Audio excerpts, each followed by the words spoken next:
তো হ্যালো বন্ধুরা, আমি তুহিন রিভিউলজি চ্যানেলে আপনাদের প্রত্যেককে স্বাগত জানাই। এখন কথা বলবো মারুতি পরিচালিত প্রভাস অভিনীত নতুন তেলেগু সিনেমা দ্য রাজা সাব, সেটার কিন্তু টিজার মেকার্সদের পক্ষ থেকে জাস্ট কিছুক্ষণ আগে ড্রপ করে দিয়েছে। তা এই নিয়ে আপনাদের সাথে আজকে আলোচনা করব।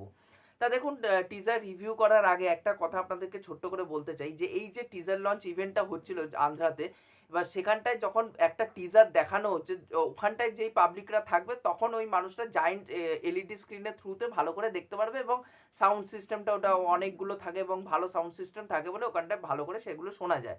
এবার সেই জায়গা থেকে দাঁড়িয়ে আপনি যখন ওটা মানে থ্রু মোবাইল স্ক্রিন হয়ে দেখছেন, তখন ওটা কি করে আপনি ভালো করে দেখতে পারবেন? ওটার সাউন্ড কোয়ালিটিও অত ভালো থাকে না, ওটার ভিডিও কোয়ালিটিও ভালো ভালো থাকে না, কারণ একটা ক্যামেরা যখন স্ট্যাটিক পয়েন্টে রেখে এলইডি স্ক্রিনে ওটা ক্যাপচার করে আপনাকে লাইভে দেখানো হচ্ছে, থ্রু লাইভে। এবার সেই জায়গা থেকে দাঁড়িয়ে আপনি অত ভালো সাউন্ড কোয়ালিটিও পাবেন না এবং ভিডিও কোয়ালিটিও পাবেন না। আপনার যে ভিডিওর মধ্যে মানে টিজারটার মধ্যে যা যা ভিজুয়ালসগুলো দেখানো হয়েছে, আপনি কি করে ওটা বিচার করবেন যে ওটা ভালো ভিজুয়াল নাকি খারাপ ভিজুয়াল? আপনি তো আগে নিজে আপলোড করবেন, মানে মেকার্সরা আপলোড করবে, সেটা আপনি মোবাইলের স্ক্রিনে দেখবেন, তারপর আপনি বিচার করতে পারবেন। আপনি তো ওই লাইভ ইভেন্টের থেকে তো আপনি বিচার করতে পারবেন না। বাট এদের কিন্তু আমি দেখেছি, এরা মানে জাস্ট কিছুক্ষণ আগে মানে ওই ইভেন্টটা হচ্ছে, ইভেন্টের মধ্যে টিজারটা দেখানো হয়েছে, ওরা ওত পেতে বসেছিল, দেখানো হবে ভাই ভিউজের চক্করে, আমি ভাই তাড়াতাড়ি করে রিভিউ করে দেবো, যা হবে হবে, আমার একটা ভালো ভিউজ আসবে। মানে এদের দেখেছি ট্রেলার হোক টিজার হোক যখনই ড্রপ করে, এরা কোনো কিচ্ছু আলোচনা করে না, কোনো ব্রেকডাউন করে না, কিচ্ছু করে না। জাস্ট যদি ট্রেলার টিজারের ডিউরেশন যদি 2 মিনিটের হয়, ওরা কি করে দেখবে, ভিডিওটা 2 মিনিটের হয়ে গেল, 3 মিনিটের একটা ভিডিও শ্যুট করলো, টোটালে 5 মিনিট চলে গেল, আপলোড করতে আরও 1 মিনিট, 6 মিনিট, 7 মিনিটের মাথায় পুরোপুরি ওটা পাবলিক করে দেবে। মানে একটা ট্রেলারের বা টিজারের ড্রপে 7 মিনিটের মধ্যে তাদের রিভিউ চলে আসছে। এটা কি করে আসছে আর এদেরকে কি বলবো, সেটা আমার মাথায় সত্যি কথা বলতে গেলে কিচ্ছু ভাষা খুঁজে পাচ্ছি না। সে যাই হোক, মানে এটা আমার যেটা অ্যাড্রেস করার দরকার আমি সেটা অ্যাড্রেস করলাম। বাট আমি যদি টিজার রিয়াকশনের যদি আসি, দেখুন টিজারটা আমার স্ট্রিক্টলি অ্যাভারেজ একটা টিজার বলে মনে হয়েছে। এখানটা একটা প্রভাসকে দেখতে পাচ্ছি, যে প্রভাস সে নিজেকে গরিব বলেই মনে করতো, এবং তার যে একটা পৈতৃক ভিটে আছে সে নিজে জানতো না, এবং সে যখন ওই পৈতৃক ভিটেতে যাচ্ছে এবং সে ওখানটা গিয়ে দেখতে পাচ্ছে যে তার মতনই দেখতে তার ঠাকুরদাকেও, মানে হুবহু তাদের দুইজনের মুখের মিল আছে। কিন্তু তার ঠাকুরদাদা ওই বাড়ি ছেড়ে এখনো যায়নি, তার আত্মাটা এখনো ওই বাড়ির মধ্যেই আছে, এবং ওই পৈতৃক ভিটেতে কাউকে ওখানে থাকতে দেবে না, সেরকম টাইপেরই তার আত্মাটা, মানে তার লোভটা এখনো পর্যন্ত কোথাও গিয়ে কমেনি। অন্যদিকে দেখতে পাচ্ছি যে সঞ্জয় দত্ত, তার একটা কুমতলব আছে এই বাড়িটার প্রতি, এবং সেটা নিয়ে এর একটা হরার ফ্যান্টাসি বা রোম্যান্টিক যাই বলুন না কারণ, যা লাগানো লাগিয়ে সেরকম একটা টাইপের একটা সিনেমা হতে চলেছে। তাই এখানটায় দেখুন, সত্যি কথা বলতে গেলে কিছু কিছু জায়গায় ভিজুয়ালস খুব সুন্দর লেগেছে, আবার কিছু কিছু জায়গায় কিন্তু ভিজুয়ালস খারাপ লেগেছে। বিশেষ করে ভিএফএক্স এর দুই একটা জায়গায় কিন্তু বোঝা গেছে, একটা বিড়ালের প্রথম ওপেনিং শটে একটা বিড়ালকে দেখানো হচ্ছে, সেই বিড়ালটার ভিএফএক্স কিন্তু ভালো হয়নি।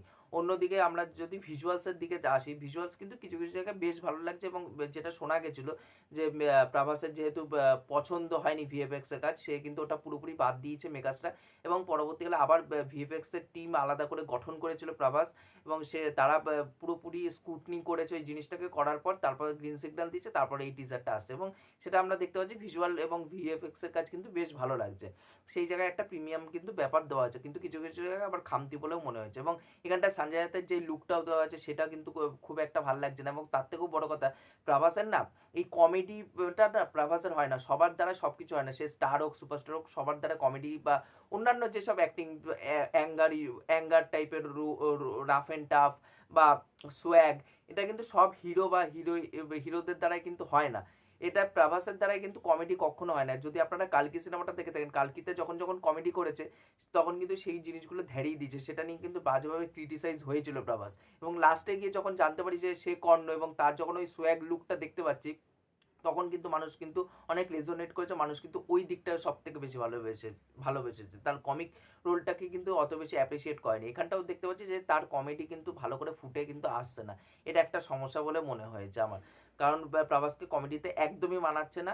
এবং হিন্দি ডাবিং বলবো আমার ঠিকঠাক লেগেছে, আর আমার যা মনে হচ্ছে যে প্রভাসের হিন্দি ডাবিং বলতে প্রভাস নিজেই করছে, কিছু কিছু জায়গায় কিন্তু হিন্দিতে একটুখানি জড়িয়ে যাচ্ছে। অন্যদিকে মালবিকা মোহনান এবং অন্য আরেকজন যে অভিনেত্রী আছে, তার নামটা এখন ভুলে যাচ্ছি, নিধি আগারওয়াল, এদের দুজনকে কিন্তু সেভাবে স্পেসও দেওয়া হয়নি আমার, বা ওদেরকে খুব একটা যে ভালো লাগছে বলতে পারবো না। ভালো লাগার মধ্যে বলবো আরেকটা জিনিস, যেটা হচ্ছে থামানের বিজিএমটা, সেটা কিন্তু একটু হলেও ভালো লাগছে শুনতে। তো ওভারঅলে টিজারটা আমার স্ট্রিক্টলি একটা অ্যাভারেজ একটা টিজার বলে মনে হয়েছে। এই আর একটা ফান ফ্যাক্ট আপনাদেরকে জানিয়ে দিই, ছোট্ট করে ট্রিভিয়া দিয়ে রাখি।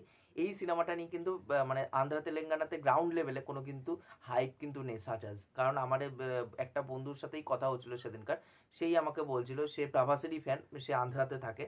এবার আন্ধ্রার ছেলে, সে আমাকে বলে যে সে বলছে আমি প্রভাস ফ্যান হওয়া সত্ত্বেও বলছে যে সাহোর পর থেকে অ্যাকচুয়ালি প্রভাসের না এখানটা অনেকটা হাইপ কমে গেছে, হয়তো ফ্যান্সরা দেখতে যাচ্ছে, সাধারণ দর্শকরা সিনেমা দেখতে যাচ্ছে, বা ফ্যান্সরা যেহেতু সেলিব্রেশন করতে ভালোবাসে তারা সেই সব করছে, বাট সেইভাবে না মনের থেকে যে আগে যেরকম প্রভাসের সিনেমা আসলে একটা মনের থেকে ইচ্ছা জাগতো, সেটা কিন্তু এখন কোথাও না কোথাও কাজ করছে না। এবং মারুতিকে কিন্তু ওরাও খুব ভালো একটা পরিচালক হিসাবে দেখে না, এমনিতেও সে ভালো পরিচালক নয়, এবং সেটা নিয়ে কিন্তু গ্রাউন্ড লেভেলে রাজা সাহেব নিয়ে কিন্তু সেইভাবে কোনো হাইপ কিন্তু নেই।